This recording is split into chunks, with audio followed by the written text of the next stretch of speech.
بسم اللہ الرحمن الرحیم نحمدہ ونصلی علی رسولہ الکریم۔ محترم معزز اساتذہ کرام، منتظمین تنظیم اساتذہ اور محترم سراج الحق صاحب، السلام علیکم ورحمۃ اللہ وبرکاتہ۔ میں تنظیم اساتذہ کے منتظمین کا شکر گزار ہوں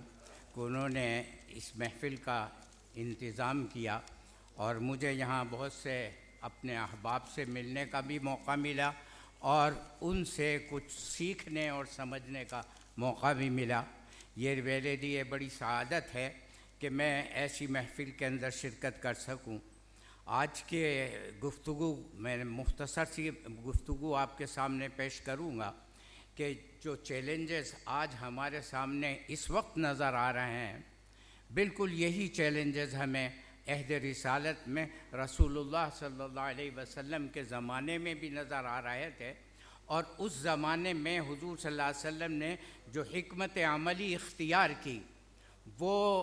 ایک مستفاد تھی قرآن حکیم اور اللہ تعالیٰ کی جانب سے جو نزول وحی کا سلسلہ ہوا، اس سے استفادہ کیا رسول اللہ صلی اللہ علیہ وسلم نے، اور پھر ساری زندگی ایک سبق انسانیت کو دیتے رہے۔ وہ سبق انسانیت کو جو دیا گیا، اس کی 3 بنیادی چیزیں تھیں۔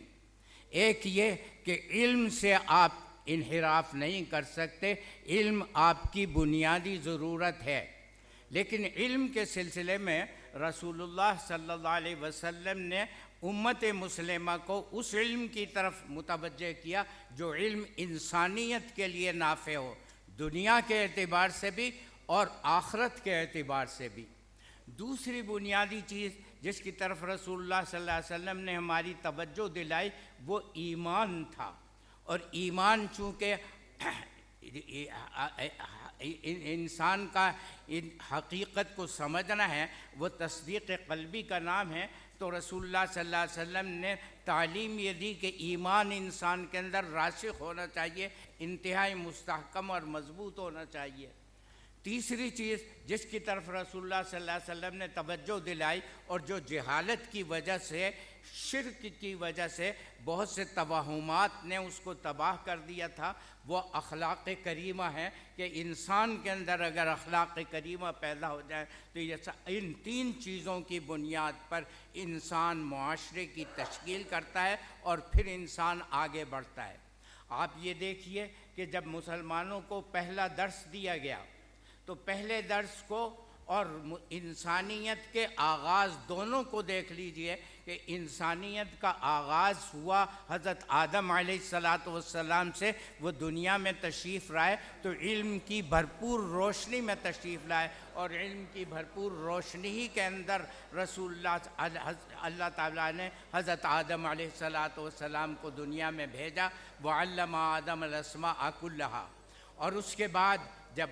آخری رسول محمد صلی اللہ علیہ وسلم دنیا کے اندر تشریف لائے تو محمد صلی اللہ علیہ وسلم کو جو سبق پہلا دیا گیا وہ اقرا کا تھا۔ اس پوری 5 آیت کے اندر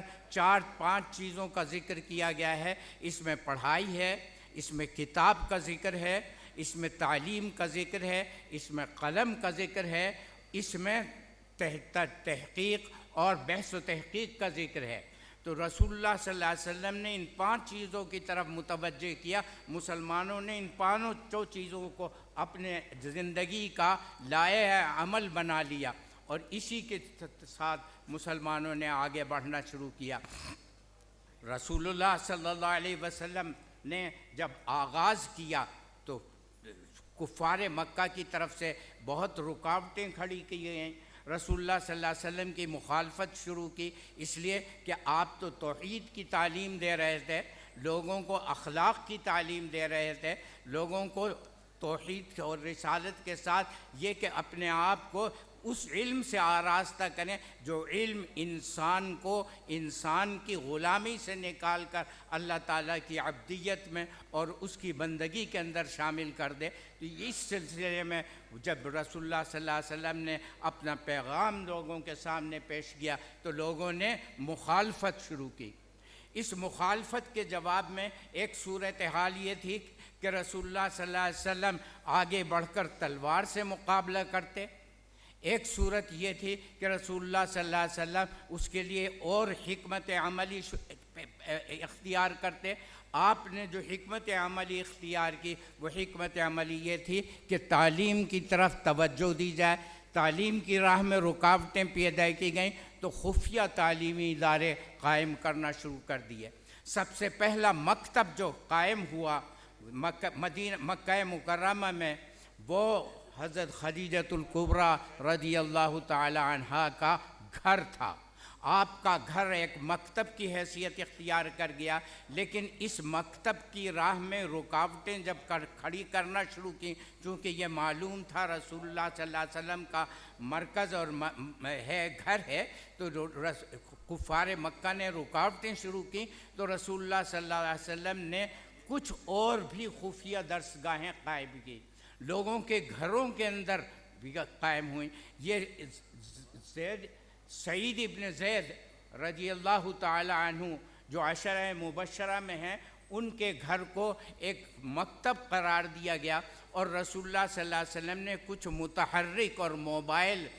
اساتذہ کا تعین کیا کہ جائیں اور جا کر گھروں کے اندر تعلیم دیا کریں، تو یہ جا کر گھروں میں تعلیم دینے لگے، اور اس تعلیم کی وجہ سے لوگوں کے اندر ایک بیداری بہرحال پیدا ہونے والے لگی۔ اسی طریقے پر جب اور معاملہ بڑھا تو رکاوٹیں اور زیادہ کھڑی کی جانے لگیں، تو رسول اللہ صلی اللہ علیہ وسلم نے ایک اور گھریلو مکتب جو ایک بڑا گھر تھا دار ارقم کے نام سے آج بھی ہم اسے جانتے ہیں، دار ارقم کو رسول اللہ صلی اللہ علیہ وسلم نے ایک خفیہ درسگاہ قرار دیا۔ یہ بڑی اہم درسگاہ بن گئی تھی، اس کے اندر سلسلہ تعلیم و تعلم کا جاری رہا۔ یہ تعلیم تعلم کا سلسلہ اس طرح جاری رہا کہ حضور صلی اللہ علیہ وسلم کے تعلیم یافتہ اور تربیت یافتہ لوگوں میں خواتین پیچھے نہیں تھیں۔ خواتین کو اگر یہ کہا جائے کہ شاید مردوں سے بھی آگے تھیں تو اس میں کوئی غلطی نہیں ہوگی۔ بہت سی خواتین ہمیں نظر آتی ہیں، امہات المومنین کا تو ایک کردار رہا ہی ہے کہ انہوں نے اپنے سارے گھروں کو مکتب بنایا، لیکن بہت سی خواتین تھیں۔ مثال کے طور پر ان میں ایک ام شریک غزیہ نظر آتی ہیں۔ ام حبیب نے ان کا ذکر کیا ہے کہ وہ قریش کے گھروں کے اندر جایا کرتی تھیں اور وہاں جا کر خواتین کو تعلیم دیا کرتی تھیں۔ قرآن حکیم ایسی فصاحت و بلاغت کی کتاب ہے، اور اس میں حکمت و دانائی کی ایسی باتیں ہیں کہ جب ان کا تذکرہ لوگوں کے سامنے کیا جائے جو اس کی زبان کو سمجھتے ہوں تو ان کے اوپر ایک اثر ہوتا ہے۔ تو چنانچہ اس خاتون کی وجہ سے قریش کی خواتین کے اندر ایک دین کی اشاعت ہونے لگی اور ایک علمی بیداری ان کے اندر پیدا ہونے لگی۔ اسی طریقے پر حضرت عمار ابن یاسر اور حضرت یاسر کی والدہ جو تھیں سمیہ، انہوں نے بھی اپنے خاندان کی خواتین کے اندر اس کی تعلیم کا سلسلہ شروع کیا، اور یہ تعلیم کا سلسلہ آگے بڑھنے لگا۔ تو لوگوں نے دیکھا کہ یہ خواتین جو کام کر رہی ہیں ان سے کیسے چھٹکارا حاصل کیا جائے۔ تو میں سلیم کو تو قریش نے شہر بدر کر دیا تھا، اور حضرت سمیہ رضی اللہ تعالی عنہا یہ بڑی پرجوش تھیں۔ انہوں نے ابو لہب جیسے سردار کے سامنے ڈٹ کر کھڑی ہو گئیں، اور اس نے جب رسول اللہ صلی اللہ علیہ وسلم کے بارے میں کچھ گفتگو نازیبہ گفتگو کی تو انہوں نے ڈٹ کر اس کا مقابلہ کیا۔ ابو لہب کو بڑا غصہ آیا کہ ایک خاتون جو کل تک غلام تھی، باندھی تھی، وہ سردار سے اس انداز میں بات کرے، تو اس نے نیزہ مار کر ان کو شہید کر دیا تھا۔ یہ پہلی خاتون ہیں جنہوں نے دین کی راہ میں اور علم کی راہ میں شہادت پیش کی۔ تو عرض کرنے کا مطلب یہ ہے کہ چیلنجز تھے، ان چیلنجز سے نمٹنے کے لیے رسول اللہ صلی اللہ علیہ وسلم اپنی حکمت عملی تیار کر کے آگے بڑھاتے رہے، اس لیے کہ انسانیت کی اصلاح اور ریفارم کرنا مقصود تھا۔ آپ دیکھیے کہ جب اور آگے مسئلہ بڑھتا ہے تو کفار اس کو روک نہیں سکے، تو جب روک نہیں سکے تو انہوں نے کہا کہ حضور صلی اللہ علیہ وسلم سے نمٹنے کا اب ایک آخری حربہ یہ استعمال کیا جا سکتا ہے کہ مسلمانوں کا اور قریش مکہ کا جو ہیں وہ بنو ہاشم کا سوشل اور معاشی بائیکاٹ کر دیں۔ یہ معاشی بائیکاٹ ہمارے آج بھی ہوتے ہیں، ہم ان سے خوف زدہ ہو جاتے ہیں، ان کے قدموں میں گر جاتے ہیں۔ رسول اللہ صلی اللہ علیہ وسلم اپنا سر بلند ہی رکھتے تھے، قدموں میں لوگوں کے نہیں ڈاکتے تھے۔ تو بہرحال رسول اللہ صلی اللہ علیہ وسلم نے ایک شیب ابی طالب کا انتخاب کیا۔